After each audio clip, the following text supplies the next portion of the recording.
Hello everyone and welcome to this video. Today we're talking about the chapter magnetism.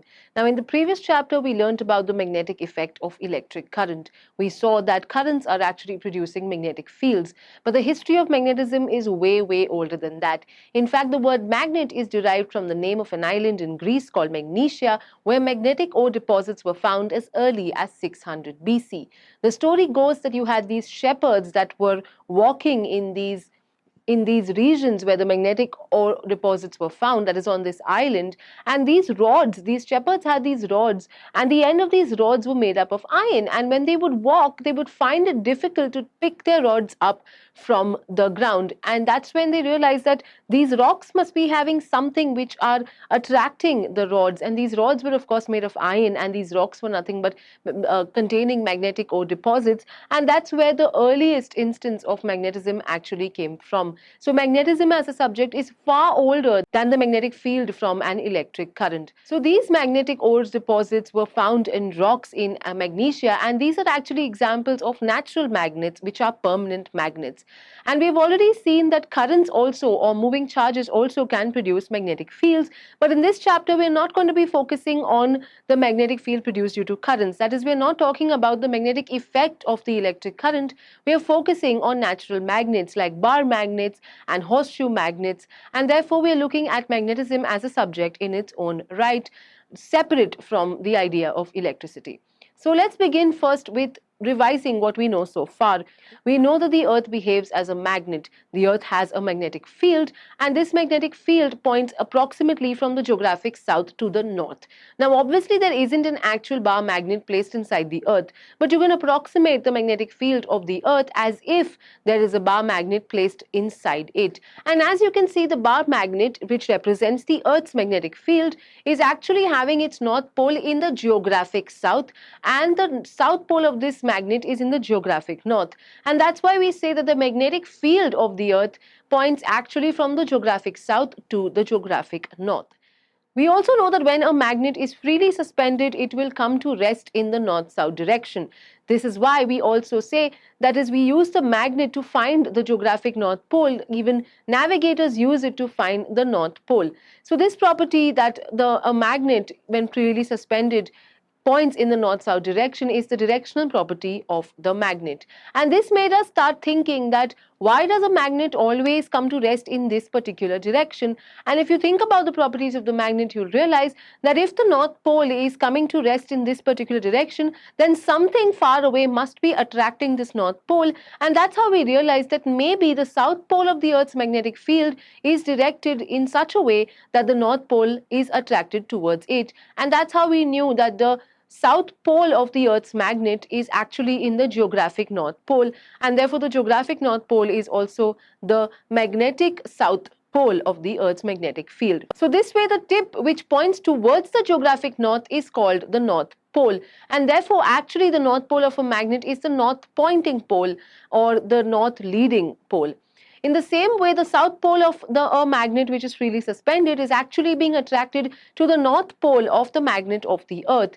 And in this way, we find that in the geographic south pole of the Earth lies the magnetic north pole of the Earth's magnetic field. Next, we know that two magnetic poles which are of equal polarity, for example, two south poles will repel each other. That is, there is a repulsive force when two north poles or two south poles are brought close to each other. So like poles repel each other in case of magnets.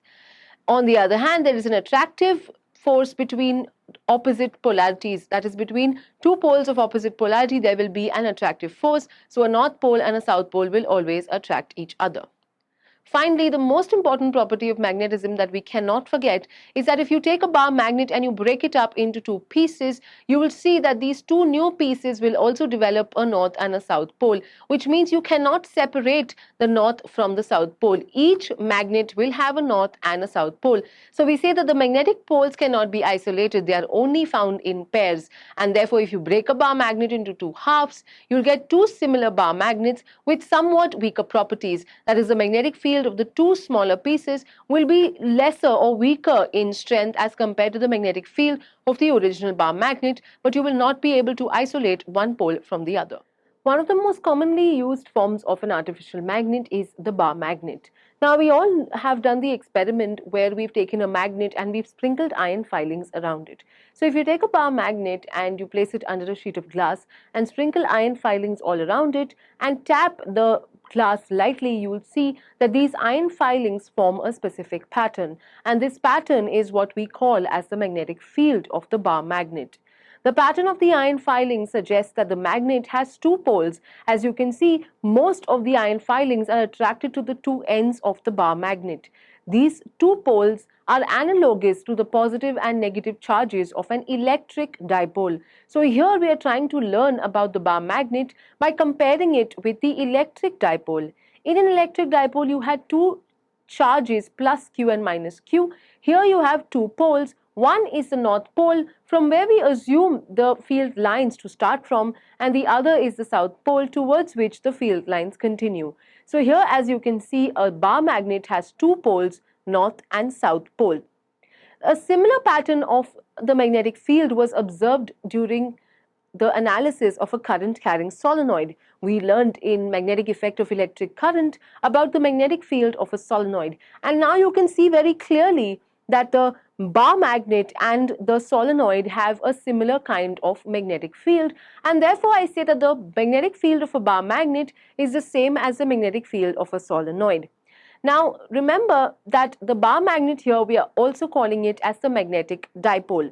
Magnetic dipole is basically any magnet which has two poles, that is the north and the south pole, and by that logic the bar magnet is a magnetic dipole. In fact, there is no such thing as a magnetic monopole, as we'll see shortly. So here we look at the magnetic dipole. This is the most simplest form of an object that contains magnetism. So here you can see we are comparing the bar magnet, which is a magnetic dipole, to the solenoid, which is also a magnetic dipole.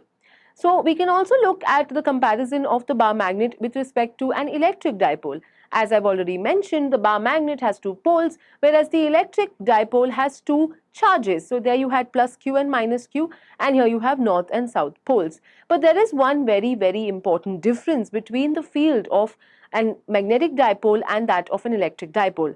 Of course, the magnetic dipole is representing the magnetic field lines and the electric dipole is representing the electric field lines. But there's also one other geometric difference in the two.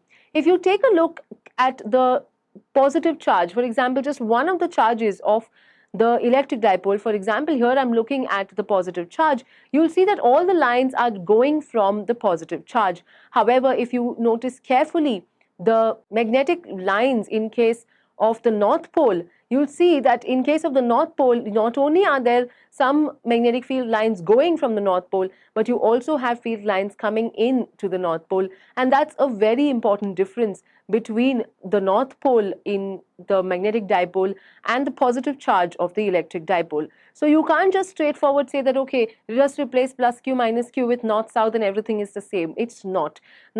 You have to understand that the magnetic field lines are not only going from the north pole but are also coming back to the north pole, and we'll see shortly what this means. So this is a comparison between the magnetic dipole and the electric dipole. So let's quickly look at what are these magnetic field lines. You see all these lines that we have been drawing are what are known as the magnetic field lines. We drew electric field lines in case of electric charges. Now we'll draw magnetic field lines in case of magnets.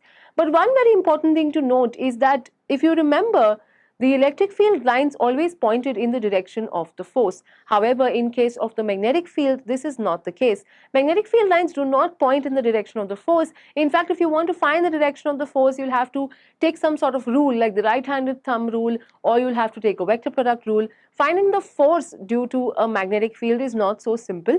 In electric field, it was very simple. So let's quickly revise the properties of the magnetic field lines. The magnetic field lines are nothing but a visual way of picturizing the magnetic field of any magnet. The first property of the magnetic field line that we must know, that I was trying to talk about just shortly before, is that the magnetic field lines of a magnet or a solenoid form continuous closed loops. For an electric dipole, however, the field lines begin from a positive charge and either end on the negative charge or escape to infinity. So you can see this if you carefully look at the loops which are surrounding these objects. For example, in the magnetic dipole, you have the magnetic field line going from north towards the south, and here in case of the electric dipole, you have the electric field lines going from the positive charge to the negative charge. So what really is the difference?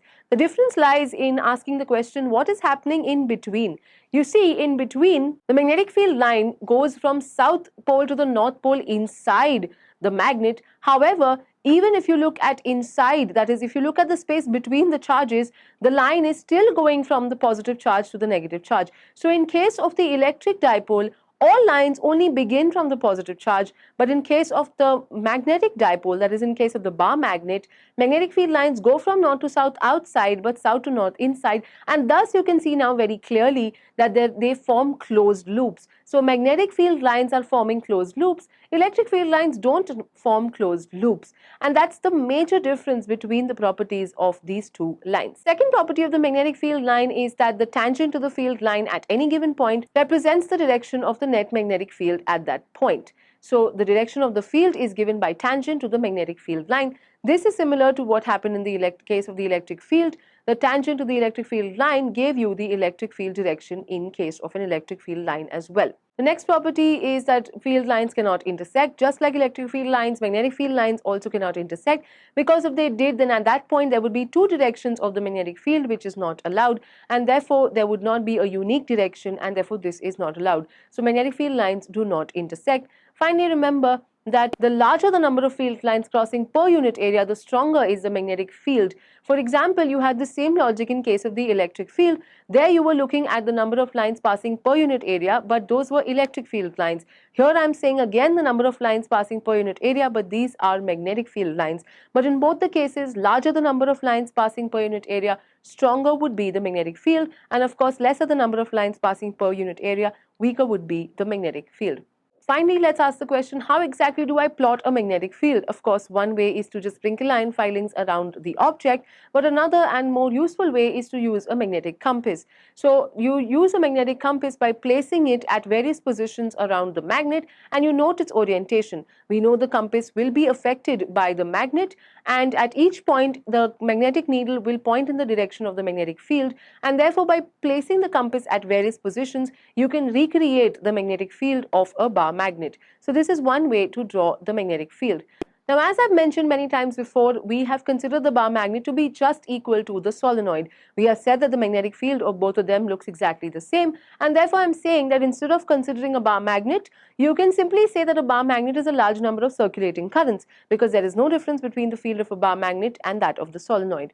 But of course the opposite is also possible. If you see a solenoid, you can treat it like a bar magnet. But then if I'm looking at a solenoid, how can I treat it like a bar magnet without knowing which is the north pole and the south pole? And the answer to this is to just look at the face of the loop. For example, if you place your eye to the left of the solenoid as shown, you'll see that the current is flowing in the anti-clockwise direction, and that is the north pole of the solenoid.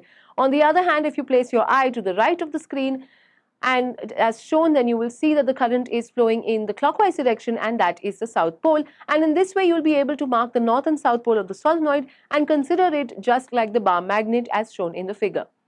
Finally, I will say that cutting a bar magnet in half is just like cutting a solenoid in half. You get two smaller solenoids with weaker magnetic properties. Something we saw for the bar magnet is applicable for the solenoid. So this completes all the properties of the magnetic field lines. Now let's define what is known as the magnetic dipole moment. Just like we define the electric dipole moment for an electric dipole, we can define a magnetic dipole moment for a magnetic dipole. But by definition, what is a magnetic dipole? It is just an arrangement of two magnetic poles of equal and opposite strength separated by a finite distance, and this is known as a magnetic dipole. And from this statement, you can see that it is very similar to the definition of an electric dipole. Instead of two magnetic poles, you had two charges of equal and opposite signs, and they were also separated by a finite distance, and that arrangement was called an electric dipole. So what is a magnetic dipole? Just two poles of the opposite polarity separated by some distance. And we have already actually seen the magnetic dipole, and that is nothing but the bar magnet, as just explained a few minutes earlier. So a bar magnet is an example of a magnetic dipole. Why? Because it has two opposite poles separated by some distance. Similarly, a solenoid is also an example of a magnetic dipole. And let's compare this with the electric dipole, where we had two charges separated by a certain distance. So just like there were two charges in an electric dipole, plus q and minus q, we are going to call the poles as having a magnitude of m and minus m. So a north pole is said to have a pole strength of small m, and the south pole is said to have a pole strength of minus m. Now remember, you can never separate these two poles, but for the sake of calculations, for simplicity of calculations, we say that each pole has a pole strength, where the north pole has a pole strength plus m and the south pole has a pole strength minus m. And I just showed you that even in a solenoid you can identify the north and south pole. So again, even in case of a solenoid, you will have a plus m and a minus m pole strength. And of course, for the electric dipole, you already have Q and minus Q. And they are separated by a finite distance, and this distance is usually, for simplification, said to be 2L, so that the distance of each pole from the center is simply L. Now let's define the magnetic dipole moment. The bar magnet and the solenoid are both magnetic dipoles, and therefore this will apply to both of them. The magnetic dipole moment formula is simply the strength of either pole multiplied by the magnetic length. So if we try to write down the magnetic moment of the bar magnet or the solenoid, you will see that it will come out to be small m, which is the strength of either pole. Remember, it's the magnitude you need to take, so don't worry about the sign. That is m 2L, where 2L is the magnetic length. So 2L is known as the magnetic length. It is nothing but the length between the two poles. The length between the north pole and the south pole is known as the magnetic length. So here you see we have the same formula for the magnetic dipole in case of the bar magnet and the solenoid. On the other hand, if we recall the formula for an electric dipole, you will see it's very similar, just that instead of capital M we had small p, because that's the letter for the electric dipole. Instead of small m we had Q, that is the magnitude of the charge, and this was with the 2L again, which was the distance between the two charges. So you can see that there is a similarity between electrostatics and magnetostatics, that is between the theory of the electric field and that of the magnetic field. Last thing to remind you is that magnetic dipole moment associated with the current loop was defined previously, and it was given by m is equal to NIA, where n is the number of turns in the loop, I is the current in each loop, and A is the area vector. So we need these two formulae, which are very important. One is that the magnetic moment is defined for a magnetic dipole as pole strength into the distance between the two poles, and two, the magnetic dipole moment defined for a current loop is simply the number of turns multiplied by the current in each loop multiplied by the area. So the next course of action is to find the magnetic field strength at a point due to a bar magnet. Remember, bar magnet is a magnetic dipole, and therefore when we find the magnetic field strength at a point due to a bar magnet, what we are finding is the magnetic field strength at a point due to a magnetic dipole. So let's start with this derivation. You remember deriving the electric field strength at a point due to an electric dipole. This derivation is very similar to that one. Even in that case, we first considered the case of the actual point. That is, if I have a bar magnet which has two poles of opposite polarity, that is minus m and plus m, separated by a distance 2L, first I will take a look at the point which is lying on the axis of the bar magnet. Let's say that the magnetic dipole moment of this bar magnet is given by capital M. We know that the direction of the magnetic dipole moment is from the south pole to the north pole, just like the direction of the electric dipole moment is from the negative charge to the positive charge. We also saw that the magnitude of this magnetic moment will be given as m into 2L. Now we want to find the magnetic field strength at a point due to this bar magnet, and first we are doing this for an actual point. That means that point P lies on the axis of the bar magnet. So let's start. The first thing you must understand is how will you write down what is the field acting at point P. Let's say that the point P lies at a distance d from the center of the magnetic dipole. Now I am saying that I want to find the magnetic field strength at point P. First, I will consider the magnetic field at point P due to the north pole alone. Now, of course, we know that magnetic monopoles do not exist, but simplifying it in this way gives us the correct answer, and because this method is so similar to the method for the electric dipole, we are adopting this method to find the magnetic field strength. So, I am saying that first I want to write down the magnetic field at point P only due to the north pole, and as you can see, I have shown the direction of this magnetic field to be away from point P. And how have I shown this to be away from point P? This is because the north pole is always going to be the point where the magnetic field lines will start from. So the line will start from the north pole and go away from it, and therefore at point P also the line will go away from the north pole. Okay, so that's the direction. But what is the magnitude? If you take a careful look at the formula, that is the magnetic field strength at P due to the North Pole is given by mu naught upon 4 pi m into 1 upon n p square. So let me take a few seconds here to explain how this formula for the field at point P due to the North Pole is written. If you were writing the electric field strength at a point P due to a positive charge, you would have written the formula as 1 upon 4 pi epsilon naught q, where q is the charge which is producing the electric field, upon the distance between the positive charge and the point at which you are considering the electric field strength. So here if you see we are doing the same thing. Instead of 1 upon 4 pi epsilon naught, the constant is mu naught upon 4 pi. Instead of q, we have the magnetic pole strength, that is m, and here the denominator again is np square, which is nothing but the distance between the North Pole and the point P. And as you can see from the figure, this distance is nothing but d minus L. So using this equation now, I will say that Bn is equal to mu naught upon 4 pi m upon d minus L the whole square. So this gives me the magnetic field strength at point P due to just the North Pole. But of course, there will be some magnetic field created at point P due to the South Pole as well. And as we know, lines move towards the South Pole, and therefore the direction of the magnetic field line at point P will be towards the South Pole in case of the magnetic field due to the South Pole. In this case, again we will apply the same formula. Here I'll have mu naught upon 4 pi m upon sp square. Remember, we are finding the magnitude, so there's no plus and there's no minus. So here we have m upon sp square, where sp is the distance between the South Pole and the point P, and you can clearly see that this is d plus L. So we get Bs is equal to mu naught upon 4 pi m upon d plus L the whole square. So now I have the magnetic field strength at P due to the North Pole and the magnetic field strength at P due to the South Pole. So if I want to find the net magnetic field strength at point P due to the entire magnet, all I have to do is add these two up, but because they are oppositely directed, I write it as Bn minus Bs, and of course then the net field strength at P due to the bar magnet comes out to be B1 is equal to Bn minus Bs, which is nothing but mu naught upon 4 pi m upon d minus L the whole square minus mu naught upon 4 pi m upon d plus L the whole square. On further simplification, this comes out to be mu naught upon 4 pi 2 capital M d upon d square minus L square the whole square. Keep in mind that I have changed the form of the equation. Instead of writing it in terms of the pole strength, I have written it in terms of the magnetic moment. This is because the pole strength is a theoretical concept. We can't really separate the poles, but the magnetic moment is a very useful concept. So I have written the magnetic field strength at point P due to the bar magnet in terms of the magnetic moment.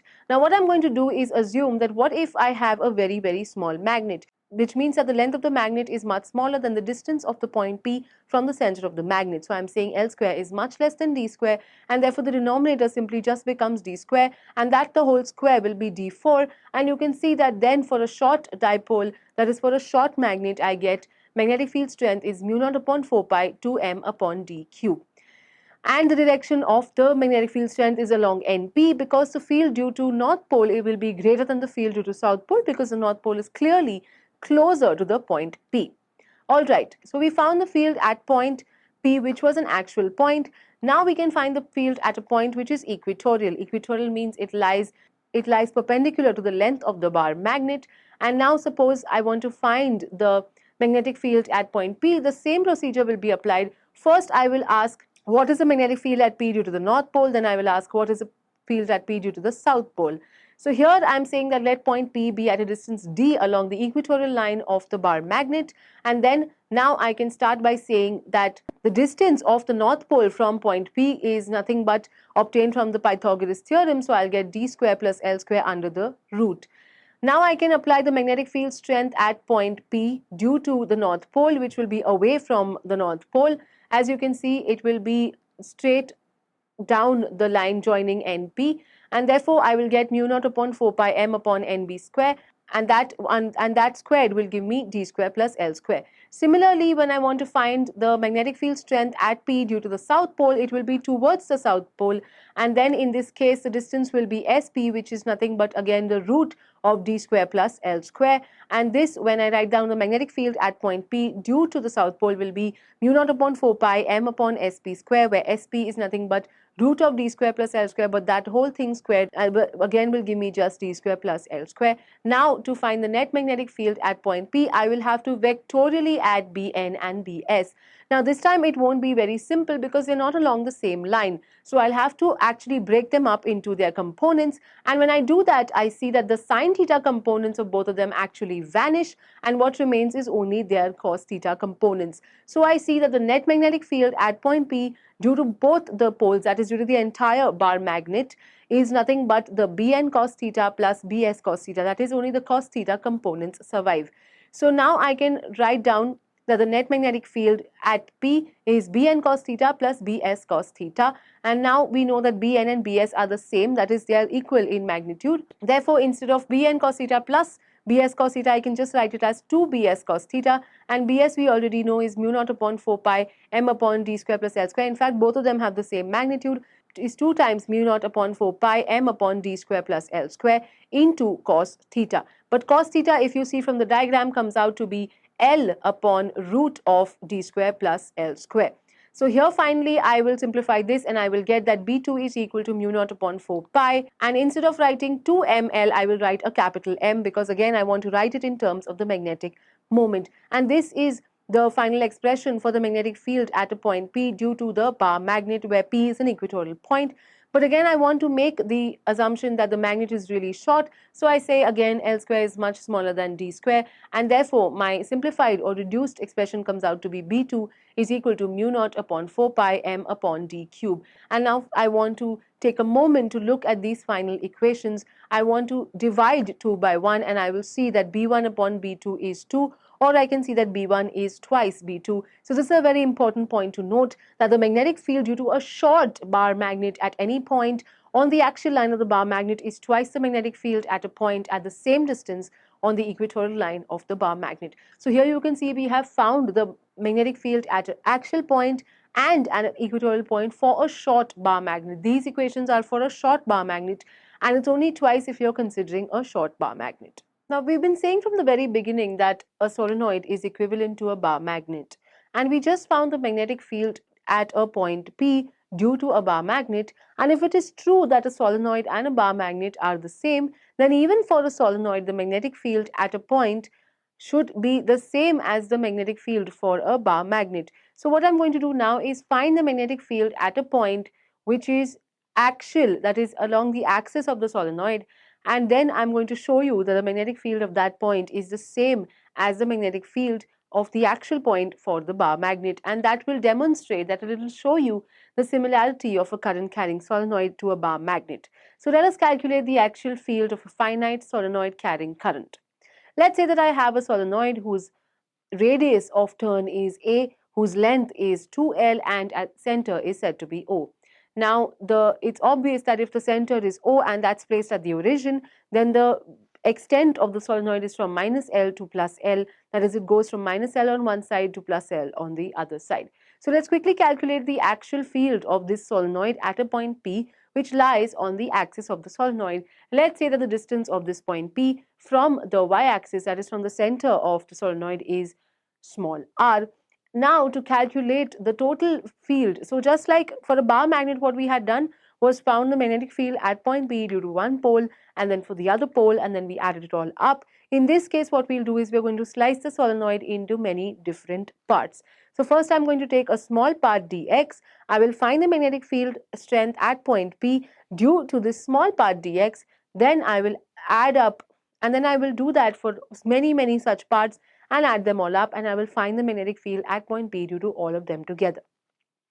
So let's say that the small element dx is at a distance x from the center of the solenoid, then obviously its center from the point P will be r minus x. Now just because I'm taking a small element dx does not mean that I'm taking one loop of the solenoid. So here remember two things. One, I'm considering that the solenoid is made up of a large number of circular loops. Although this is not true, the solenoid is actually a helical shape, but we are going to assume that it is actually just a large number of circular loops.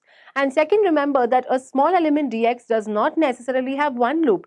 There will be some number of loops even in this small element dx.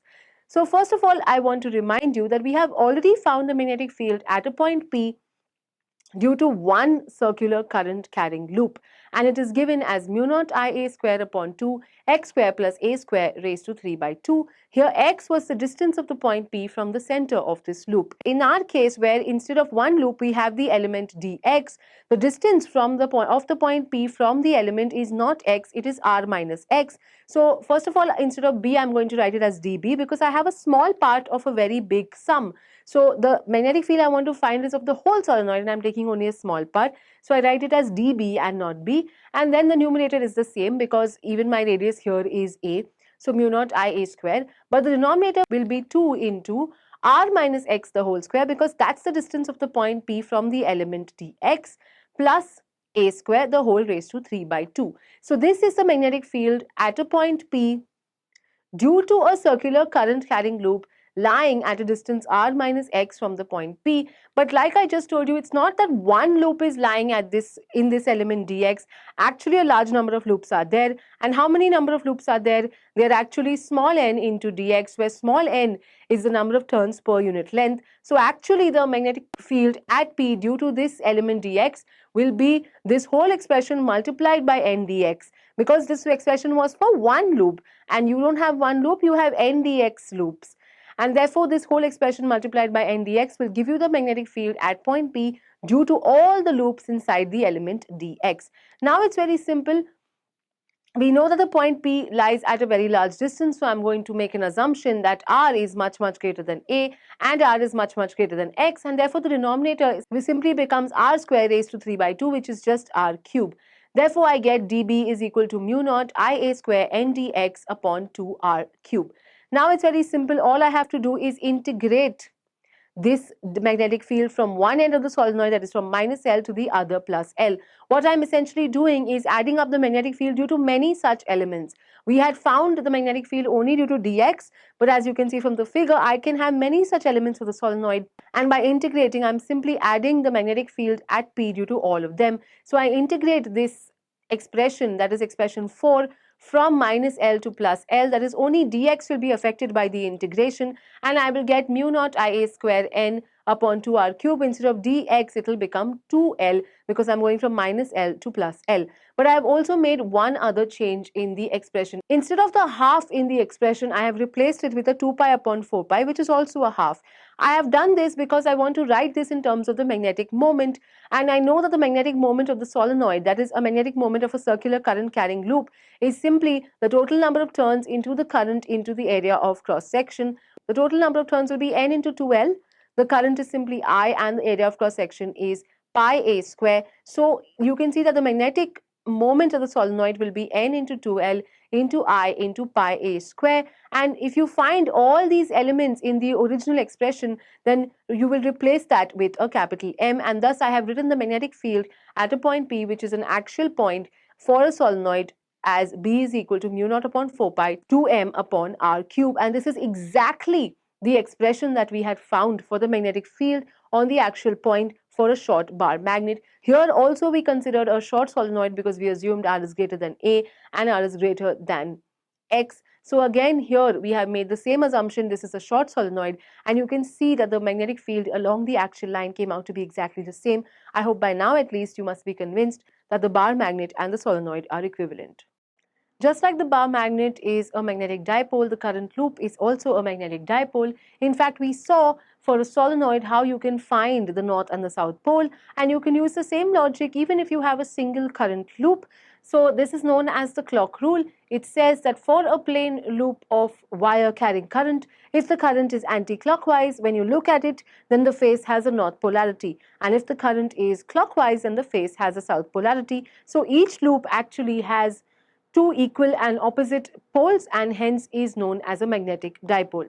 The magnetic dipole moment of a loop is directly proportional to the strength of the current and the area enclosed by the loop. In fact, we have written this formula before. We have seen that it is M is equal to Ia. Here actually the proportionality constant K turns out to be equal to 1, and we get M is equal to Ia, and for a wire of many turns we wrote it to be M is equal to NIA, where N was the number of turns of a loop. So this was how we wrote the magnetic dipole moment of a current loop or of a loop of n turns. And in the vector form, we can write the magnetic dipole moment as m bar is equal to Ni a n cap, where Ni, the product Ni is known as the ampere turns, A is the area, and n cap is a unit vector perpendicular to the plane of the loop and pointing in a direction given by the right-handed screw rule.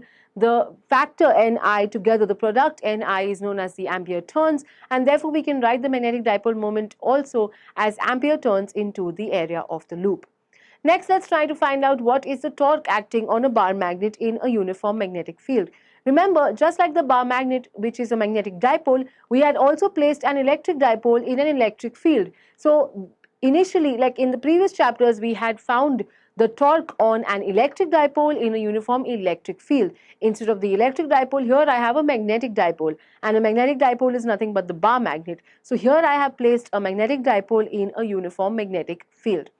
So now the same logic applies. Just like there was a force acting on each of the charges in an electric field, a force acts on each of the poles placed in a uniform magnetic field. Let's say that the length of the bar magnet is 2L, that is the magnetic length is 2L, and it makes an angle theta with the direction of the field.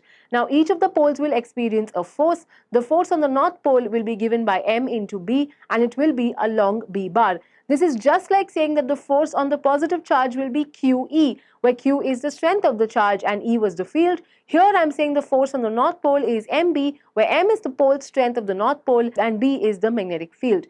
So here you can see that the north pole experiences a force along the field and the south pole experiences a force opposite to the field. And so I get MB and MB pointing in the opposite direction, and because they are not along the same line of action, they are equal, unlike, and parallel, they form a couple, which tends to rotate the bar magnet in such a way that it aligns itself along B bar, just like an electric dipole feels a torque such that it aligns itself along E bar. So remember, here we have placed it in a uniform magnetic field. That's why no net force is acting on it, but only a torque which is trying to rotate it such that it aligns itself along B bar. So let's try to find out what is the expression for this torque.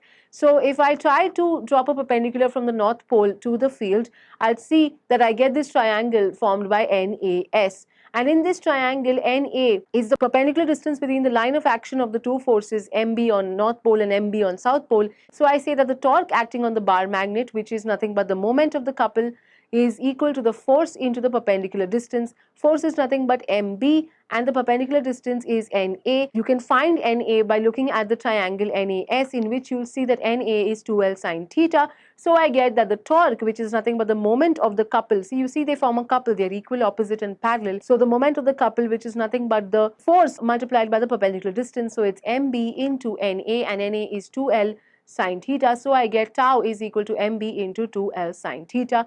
That is, I can write the equation again in terms of the magnetic dipole moment, because magnetic dipole moment is simply m into 2L, as we have seen earlier, and therefore from equations 1 and 2 I can write down tau as capital M B sine theta, and this is actually just a vector product, that is tau is equal to m bar cross b bar, and this is the torque on a bar magnet in a uniform magnetic field, which means that if you place a magnetic dipole, or that is a bar magnet, in a uniform magnetic field, it's going to experience a torque which will tend to align it in the direction of the field, which also means that if you want to rotate the dipole in the opposite direction, that is against the action of the torque, you will have to do some work, and the work you do will get stored in this dipole as the potential energy of the dipole, just like it was happening in the case of the electric dipole. This means that if you want to turn the dipole from an angle theta 1 to an angle theta 2, you will have to do some work, which is given by the integration of theta 1 to theta 2 mb sine theta d theta,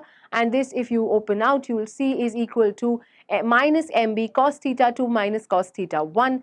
Therefore, the potential energy of the dipole is U, which is nothing but the work done, which is equal to minus mb cos theta 2 minus cos theta 1. And just as it was in the case of the electric dipole, the 90-degree point is taken as the zero potential energy point. So you put theta 1 is equal to 90 degrees and theta 2 is just theta, and you get U is equal to W, which is equal to minus mb, and cos theta 2 is just cos theta, and cos theta 1 will be 0 because you have taken theta 1 to be 90, and therefore you get that U is equal to W, which is equal to minus mb cos theta. So you have found the potential energy at a particular angle. That angle is theta. So you get the final formula for the potential energy of a magnetic dipole in a uniform magnetic field, that is U is equal to minus m bar dot p bar.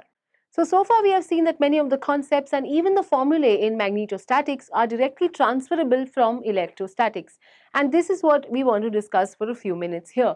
We are talking about the electrostatic analog. That is, we have noticed that there are many similarities between writing a formula in electrostatics and writing one in magnetostatics.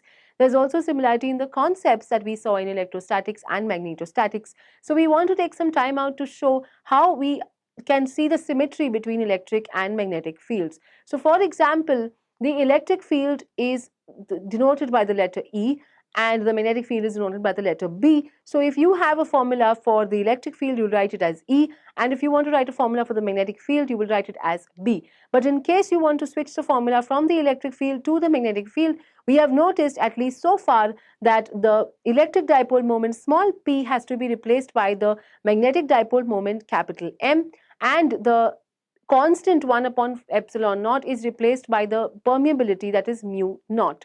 So let's see how we can see the symmetry between the fields by using these rules in the formulae that we have learned so far. The first thing is the dipole moment. The formula for the dipole moment in electrostatics was given as P bar is equal to Q2L bar. This, when converted to magnetostatics, became M bar is equal to M2L bar.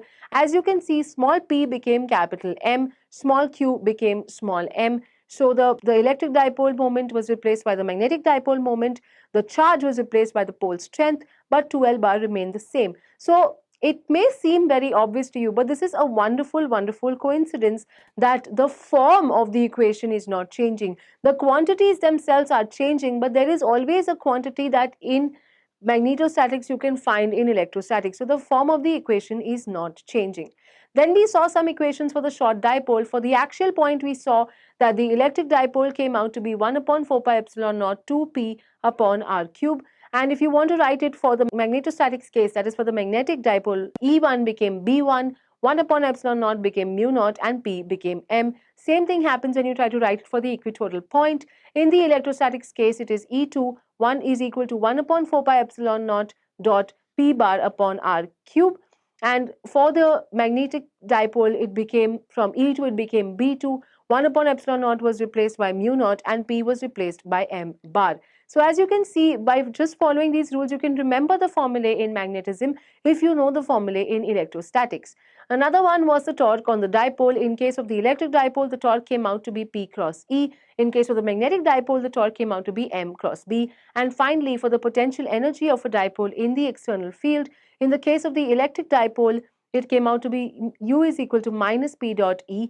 In case of the magnetic dipole, it came out to be U is equal to minus M dot P. So you can see how similar the form of the equations is for electrostatics and magnetostatics. Finally, we also want to show one more similarity. That is, there is a similarity in the Coulomb's law in electrostatics and Coulomb's law in magnetism. So just like you can write down the Coulomb's law in electrostatics between two electric charges, you can also write down in magnetostatics between two poles. Now, of course, we know, and I'm saying this many times, and once again I want to repeat, that the poles cannot be separated. But it is convenient to write down a Coulomb's law in magnetism so that we can see the parallels between the electrostatics field and remember easily the formulae in magnetostatics. So the statement of Coulomb's law is very similar to the statement that you saw in electrostatics. The force of attraction or repulsion between two magnetic poles of strength M1 and M2 placed at a distance r apart is found to be directly proportional to the product of their pole strength and inversely proportional to the square of the distance between them. So if you have two charges Q1, Q2 separated by a distance r, here we have two poles M1, M2 separated by a distance r. But again, you know, you can't really separate the poles. There is distance between them, but they are not available without each other. So in case of the electrostatics, you had written it as F is equal to 1 upon 4 pi epsilon naught into Q1, Q2 upon r square. In case of magnetostatics, it will be F is equal to mu naught upon 4 pi. As you can see, 1 upon epsilon naught is replaced by mu naught into M1, M2 upon r square. So as you can see, this is a parallel between the Coulomb's law in electrostatics and the Coulomb's law in magnetism. Just like Gauss's law in electrostatics, Gauss's law in magnetism is also related to the flux of the field.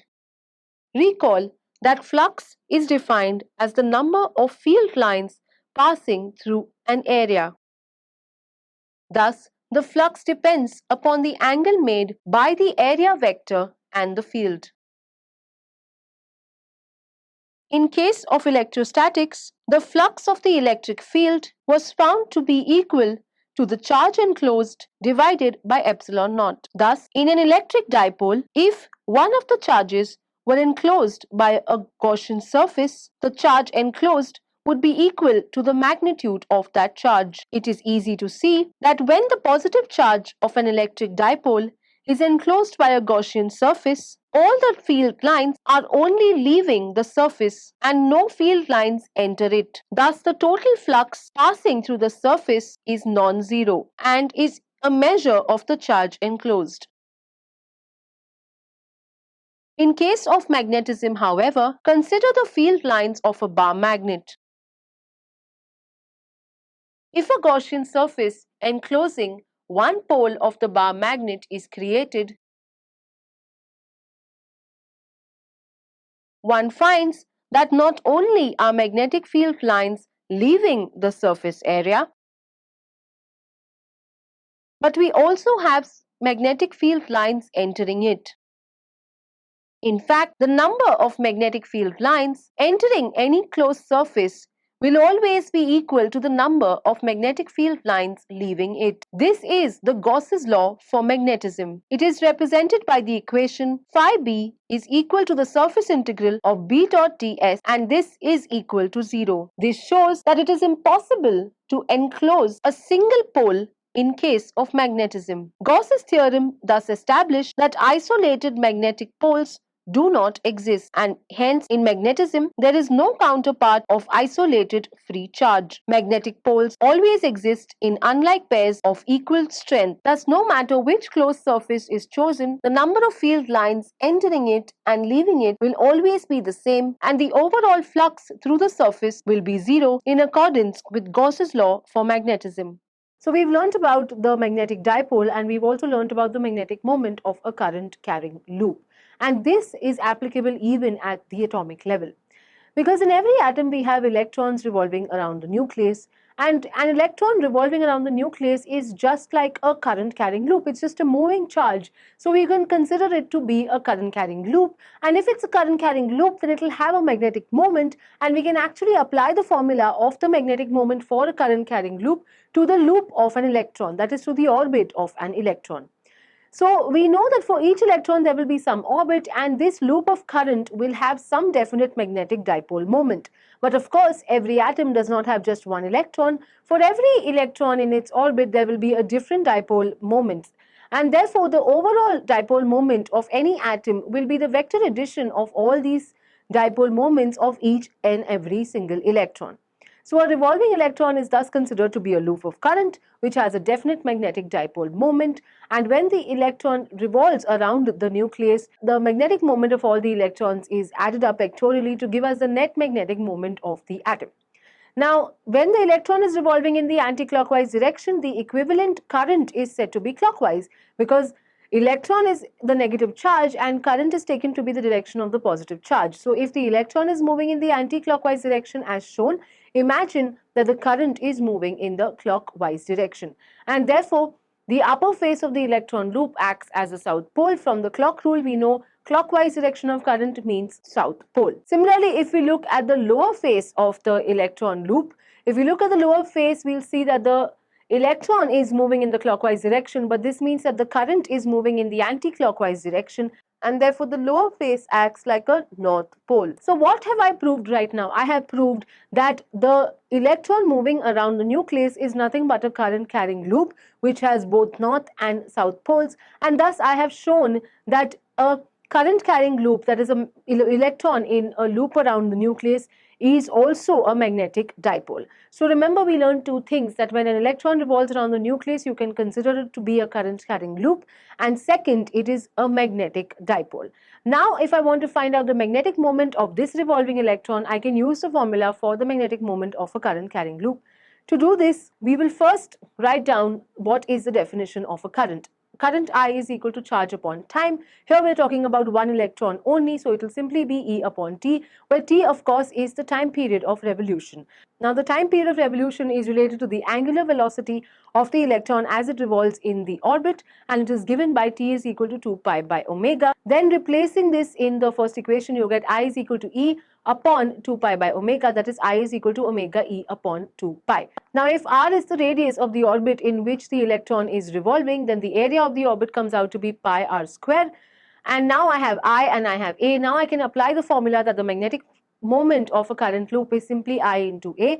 I here would be omega E upon 2 pi and A would be pi r square, and you can easily see that pi will cancel, and this will give me M is equal to half E omega r square. This is equation A. Now, according to Bohr's theory, the electron cannot just revolve an atom in any random orbits, but it does so in certain stationary orbits. And the only orbits in which electrons are allowed to revolve satisfy the condition that MVR, that is the angular momentum of the electron, is an integral multiple of h upon 2 pi, where h is Planck's constant, which means that it should satisfy the relation MVR is equal to nh by 2 pi. So n is the integer which is 1, 2, 3, which denotes the number of the orbit. So I say that we have MVR is equal to NH by 2 pi, and we already know V is equal to R omega. So I write it as M, instead of V I write R omega, multiply that by R again, which is equal to NH by 2 pi, and I get omega R square is equal to NH upon 2 pi M.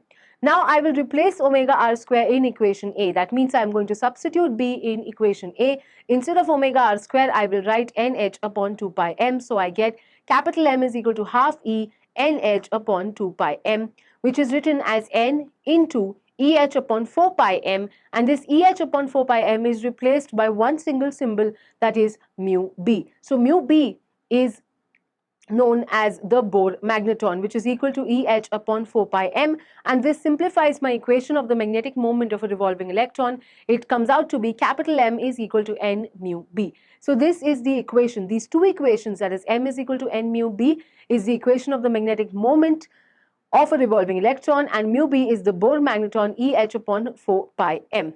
So finally, with these three equations, I want to define another quantity that is known as the gyromatic ratio of the electron. It is simply defined as the magnetic moment upon the angular momentum. Magnetic moment we have just found, that is magnetic moment will be half E omega r square, and angular momentum we know is m omega r square, and therefore this gives me E upon 2m, and this means that the gyromatic ratio of an electron is equal to E upon 2m. Finally, remember that each electron will contribute some certain magnetic dipole moment, but overall there will be many electrons in every atom, and therefore the overall magnetic dipole moment will depend on the vector addition of all these different magnetic dipole moments. We know by now that the Earth has a magnetic field. The magnetic field lines of the Earth are similar to that of a bar magnet located at the center of the Earth. The axis of the bar magnet does not coincide with the axis of rotation of the Earth. It is tilted by 11.3 degrees with respect to the axis of rotation. The north pole of this bar magnet lies near the geographic south, and the south pole of this bar magnet lies near the geographic north. The magnetic field of the Earth at a particular point can be described using the magnetic elements at that point. These are the magnetic declination, the magnetic inclination or magnetic dip, and the horizontal component of the Earth's magnetic field. Consider a point on the Earth's surface. At such a point, the direction of the longitude circle determines the geographic north-south direction. The plane containing this longitude circle and the axis of rotation of the Earth is the geographic meridian. Similarly, a magnetic meridian of a place can be obtained, which is the vertical plane which passes through the imaginary line joining the magnetic north and south poles of the Earth. The magnetic meridian intersects the surface of the Earth in a longitude-like circle. Since the line joining the magnetic poles is tilted with respect to the geographic axis of the Earth, the magnetic meridian at a point makes an angle with the geographic meridian. This angle is known as the magnetic declination, or simply declination.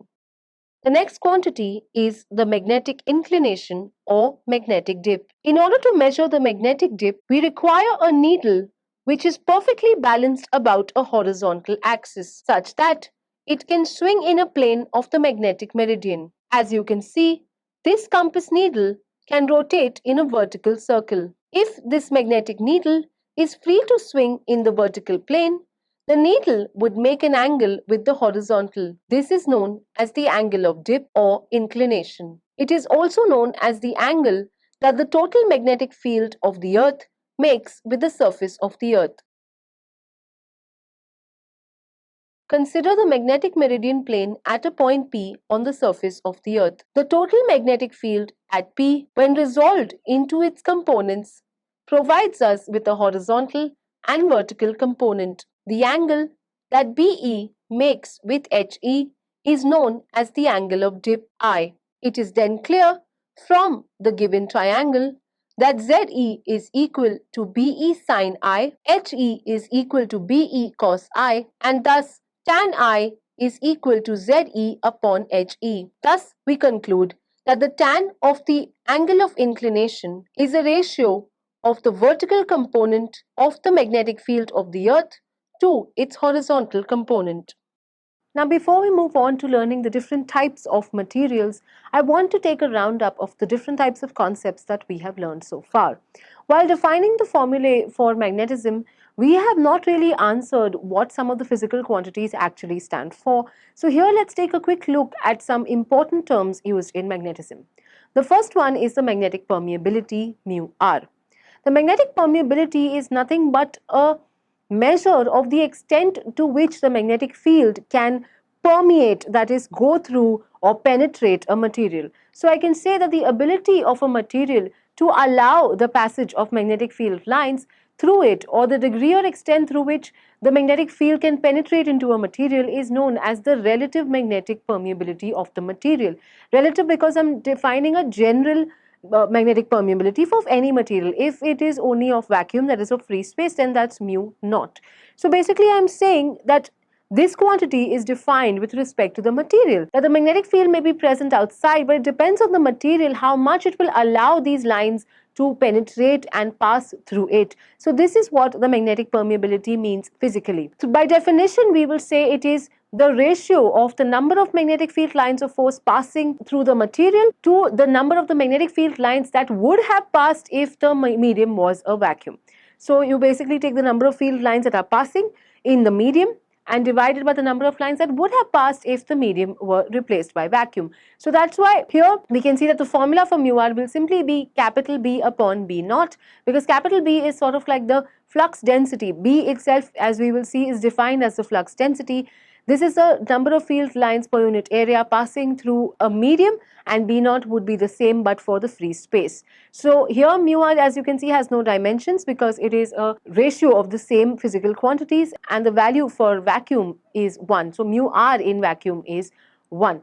The second way to define mu r is to call it as the ratio of the magnetic permeability of the material mu and the magnetic permeability of free space. So you can say mu r is equal to mu upon mu naught, or you can say that mu in general is mu r mu naught, and if it's vacuum, then I just said mu r would be 1 and mu would be equal to mu naught.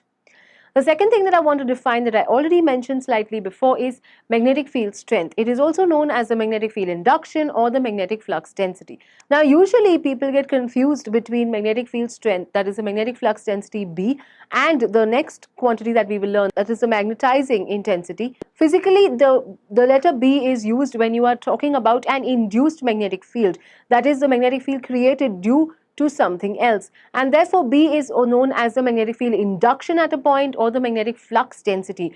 Magnetic flux density means you can also find B by finding the lines that are passing per unit area through the medium, and therefore this is known as magnetic field induction or magnetic flux density.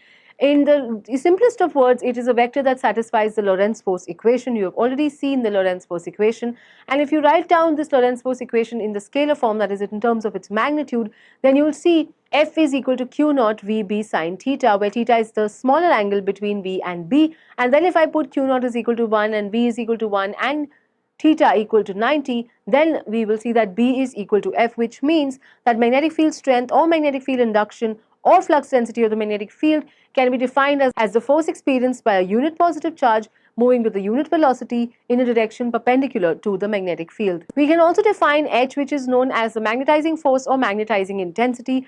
Normally people get confused and call it a magnetic field, but H is really not a magnetic field because it doesn't have units of a magnetic field. H is defined as the degree to which a magnetic field can magnetize a material. So basically this means that when a magnetic field is present, H is a way to find out how strong the magnetic field is, and you must remember that we are doing this for free space. So H is defined as the strength of a magnetic field, and it is the degree to which a magnetic field can magnetize a material. So basically it will help us to understand how strong the magnetic field is, and if you want to understand how strong the magnetic field actually is, you should look at it without any material. So actually H is the magnetic field defined in free space.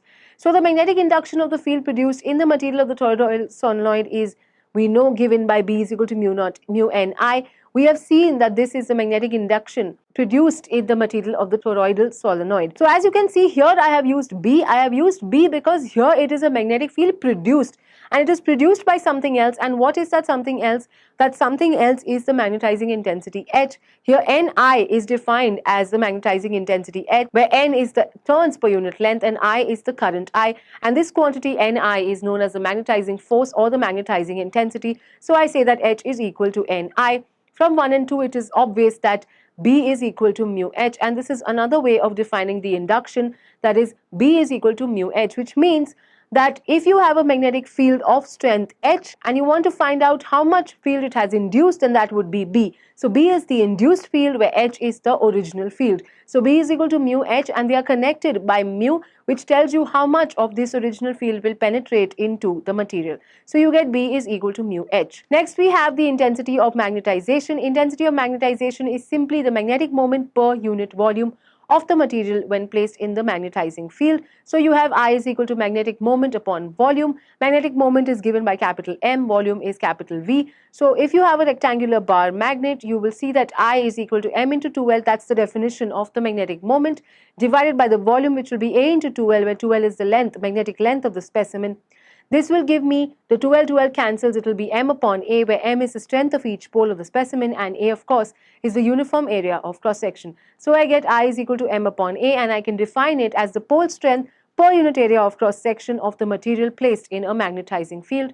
Finally, we will define what is known as the magnetic susceptibility. Susceptibility is defined as the ratio of the magnetization induced in the material to the magnetizing force applied on it. So here you can see susceptibility is actually defined in terms of the material, which means that it is actually going to tell us what will happen to a material when it is placed in an external magnetic field. Is the material going to be repelled by the magnetic field? Will it be attracted by the magnetic field? This information we actually get from chi. So we represent susceptibility as chi, and it is defined as I by H. Since by definition I is magnetic moment per unit volume, chi m is usually also known as the volume susceptibility of the material. Finally, let's find the relationship between the permeability and the susceptibility. Suppose you have some kind of material and you place it in a magnetic field whose magnetizing intensity is given by capital H. Then obviously the material will get magnetized to some extent.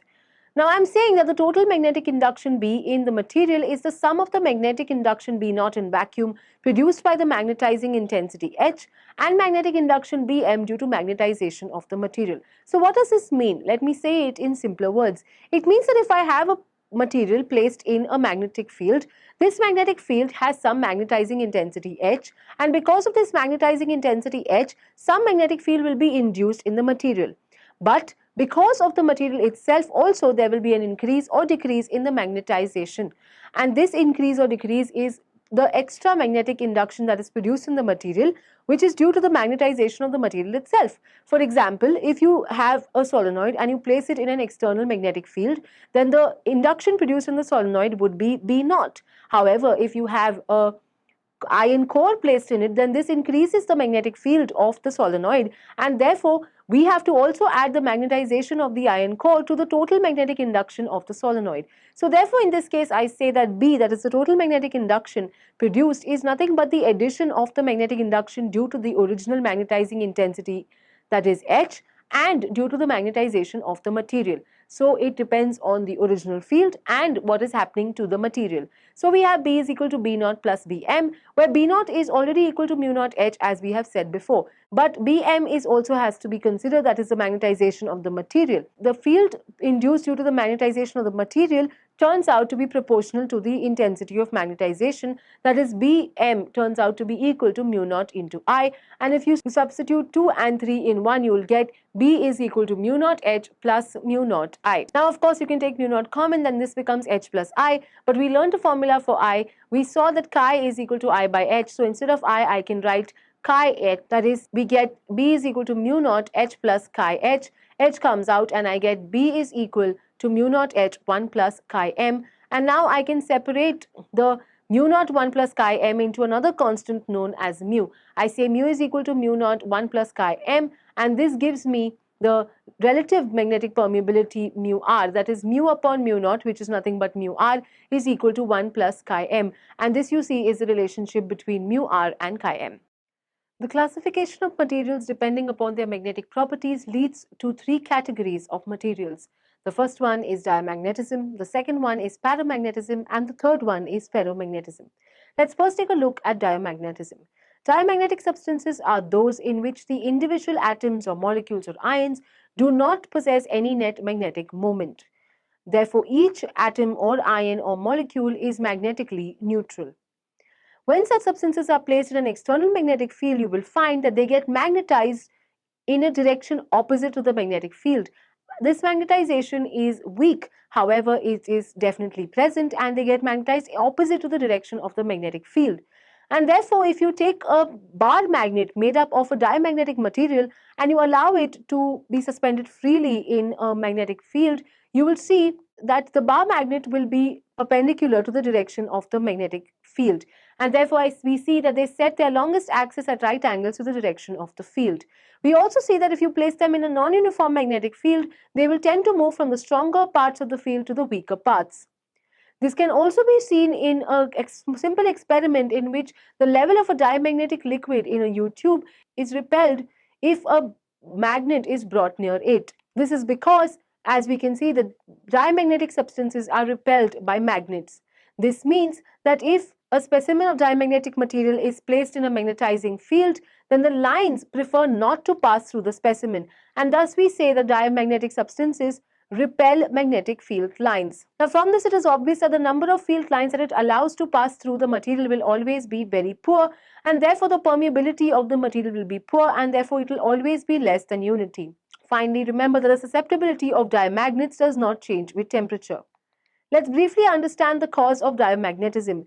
Every electron in an atom is equal to a tiny loop of current and therefore possesses a magnetic dipole moment given by the formula current into the area of the loop.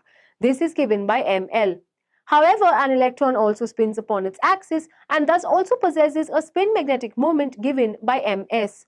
The net dipole moment due to each electron is ml plus ms, and therefore the total dipole moment because of each electron will be m, which is equal to ml plus ms. This net dipole moment of one electron is added to the net dipole moment of all the other electrons, giving rise to the total net dipole moment of the atom.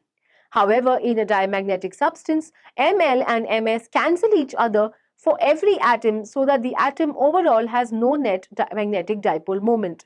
However, when such a material is placed in a magnetic field, the electrons whose orbital magnetic moments are pointing in the same direction as the field will slow down, and those which are pointing in the opposite direction will speed up. This gives rise to a magnetization of the material in such a way that the substance develops a net magnetic dipole moment in a direction opposite to that of the applied field and hence produces repulsion. Thus, diamagnetic materials are those that get repelled by magnetic fields, or we can say that they repel the magnetic field. The most important and most interesting diamagnetic materials are those which are known as superconductors. Superconductors are diamagnetic materials which completely repel magnetic field lines. That means the number of magnetic field lines inside a superconductor is equal to 0. So superconductors are diamagnetic materials. They are basically metals cooled to very low temperatures. However, these metals at normal temperature do not have the property of superconductivity. when they are cooled to these low temperatures, they turn into superconductors. So as you can see, this metal, when cooled to sub-zero temperatures, maybe using liquid nitrogen, the temperature falls and it reaches a state of superconductivity such that it repels all the magnetic field lines that were passing through it. And keep in mind that it is repelling every magnetic field line, and thus it is a perfect superconductor. Thus, if you place a small magnet above it, the small magnet will levitate. In fact, this is known as magnetic levitation. This is because that magnet will be completely repelled by this strong diamagnetic material that is a superconductor. The magnetic field lines are completely expelled from superconductors, and the relative permeability of a superconductor will therefore be zero because it does not allow any field lines to pass through it. So in general, mu r, which is equal to 1 plus chi m, will be equal to 0. This means that chi m will be equal to minus 1. The negative sign indicates that a diamagnetic material, when placed in an external field, will repel the magnetic field or be repelled by it. The materials with the exact opposite magnetic property as compared to diamagnetism are known as paramagnetic materials. Paramagnetic materials are those in which the individual ions or atoms or molecules have a net non-zero magnetic moment of their own. When such substances are placed in an external magnetizing field, they get magnetized in the direction of the magnetizing field. However, this magnetization is weak but is definitely present.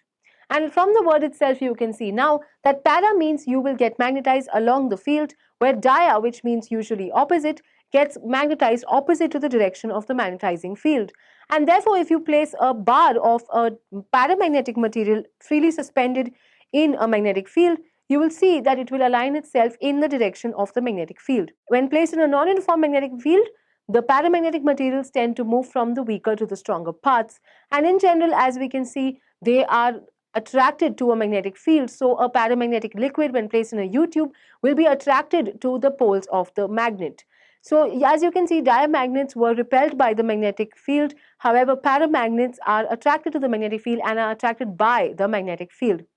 And obviously, then I will see that if you place a specimen of a paramagnetic substance in a magnetizing field, the magnetic field lines will prefer to go through the specimen as compared to going through the air. This is exactly opposite as case of a diamagnetic material, where the magnetic field lines do not want to pass through the specimen. In this case, they want to pass through the specimen, and so a paramagnetic material actually attracts the magnetic lines of force so that they pass through it.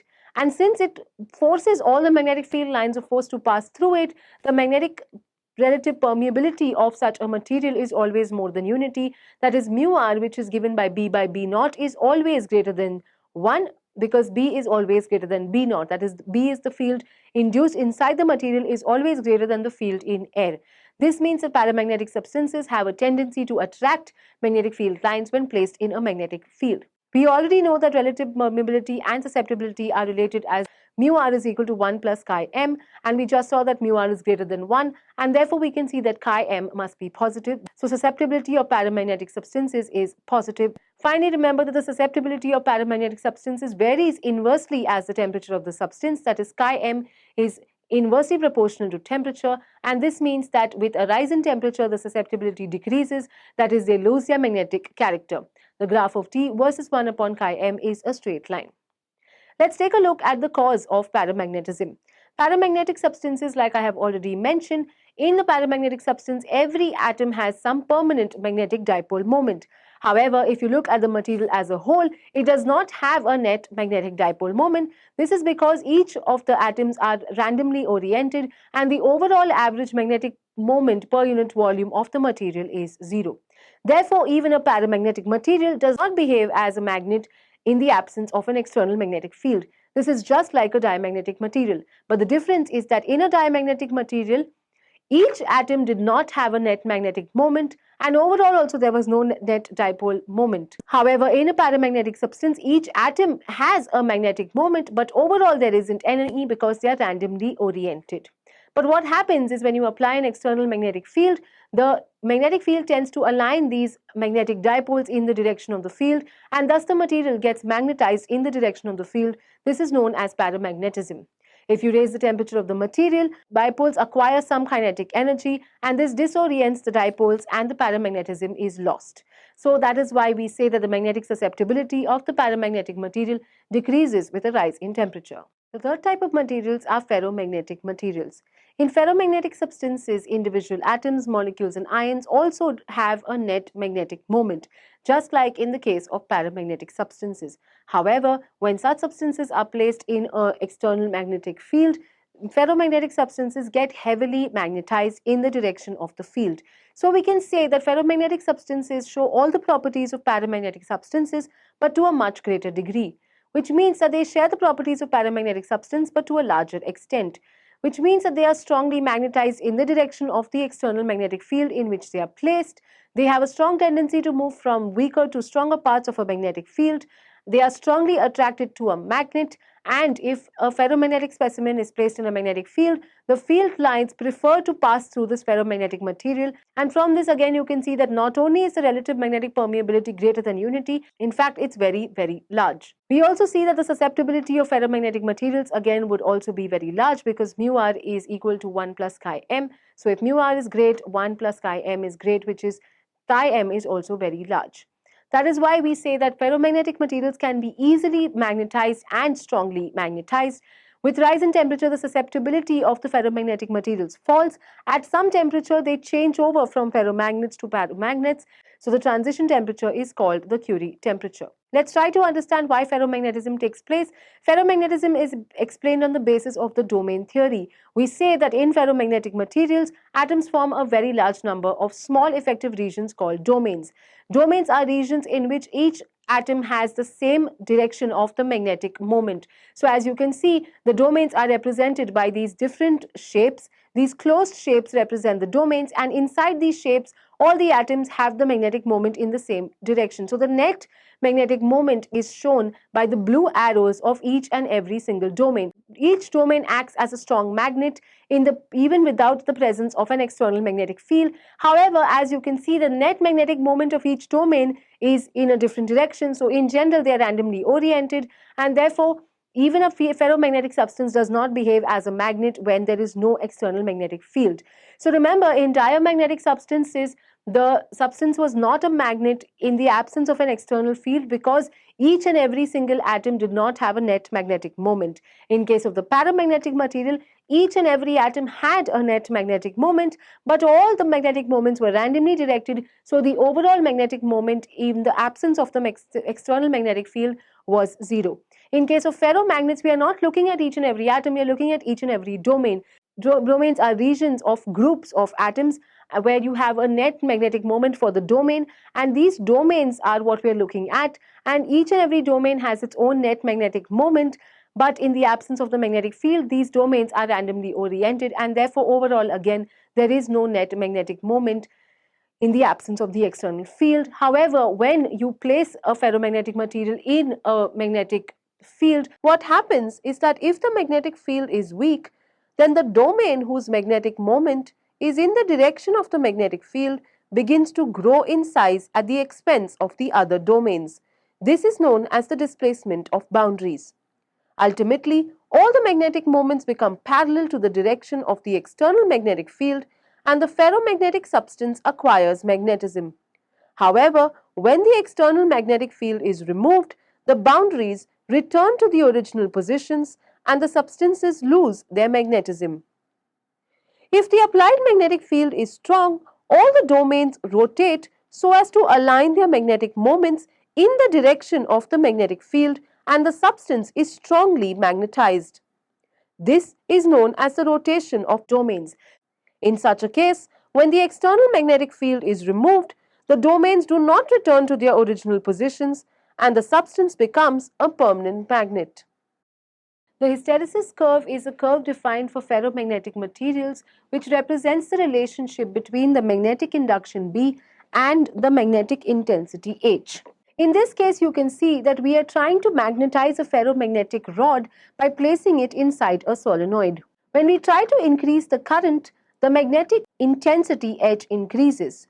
This is the magnetic field of the solenoid. However, the magnetic field induced in the rod is different and is represented by B. So in loose terms, H represents the magnetic field that we are applying, and B represents the magnetic field that is induced inside the rod. To increase or decrease H, we will increase or decrease the current. What we're trying to do is study what happens to the material as it is taken through a cycle of magnetization. Initially, of course, the material is unmagnetized, and thus B is 0 and H is 0 as well. This is the origin point. When the material is placed in a solenoid and the current is increased, the magnetizing force H increases with the current and the magnetic field induction B of the material also increases, which means that the material is getting magnetized. At some maximum current, the field induction B is saturated and reaches its maximum value at point P. For a ferromagnetic material, this means that all the domains have merged and have aligned in the direction of the field, and no further alignment is possible. Therefore, there is no use of increasing the current and hence H beyond this. Now what we do is we try to decrease the current. When we decrease the current back to 0, H comes down to 0. That is, the solenoid's magnetic field lines are no longer there,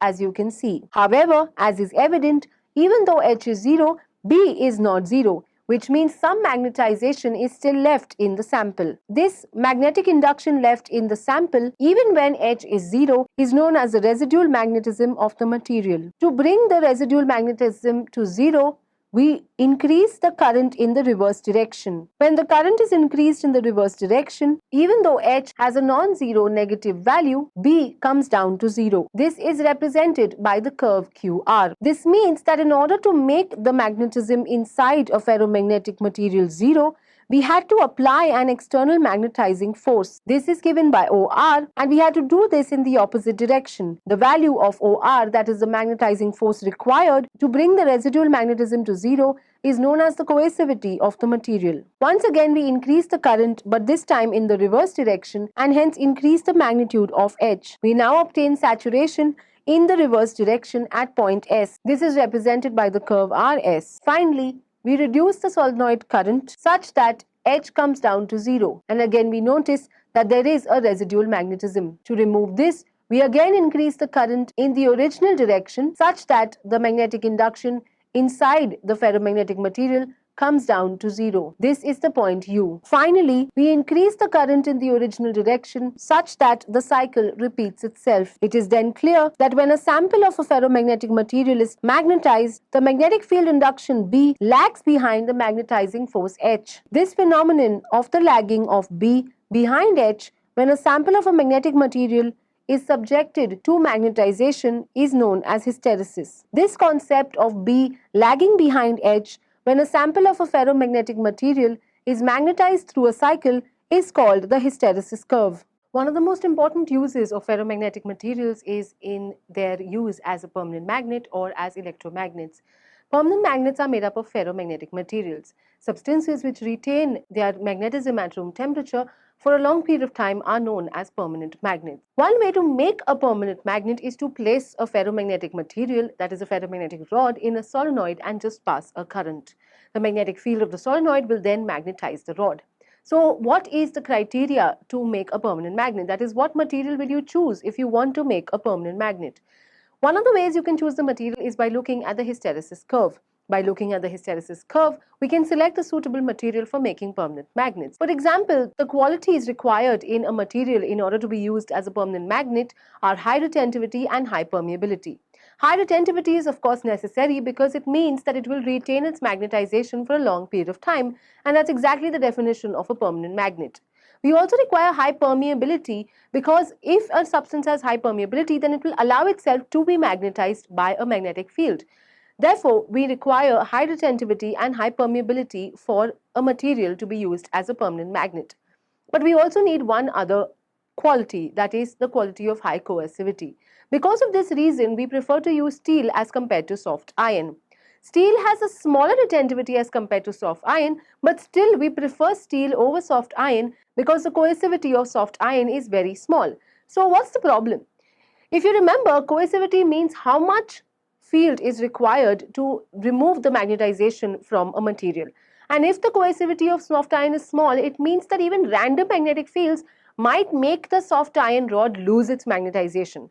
And we need something that does not lose its magnetization easily, and therefore we make permanent magnets out of steel because it has a high coercivity and therefore it cannot be easily demagnetized. On the other hand, if you want to make a temporary magnet, you can use what is an electromagnet. So electromagnets are useful when you require temporary magnetism.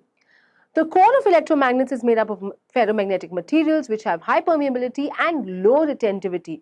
As you can see, we want a temporary magnet, and therefore the retentivity, that is the idea of remembering the magnetization, has to be low. Soft iron is therefore a suitable criteria to make a temporary magnet. So basically what you do is take a ferromagnetic rod, that is you take a soft iron rod, place it in the solenoid and pass a current. And if you do this, then the magnetism of the solenoid is increased by 1,000-fold. Thus, you have created a very powerful electromagnet. However, if you switch off the current, you will find that the magnetization of the soft iron is lost quickly and the soft iron goes back to not being magnetized.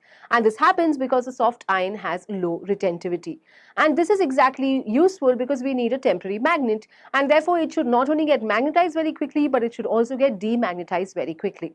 Lastly, let's take a look at the hysteresis loop and the difference between the steel and the soft iron hysteresis curves.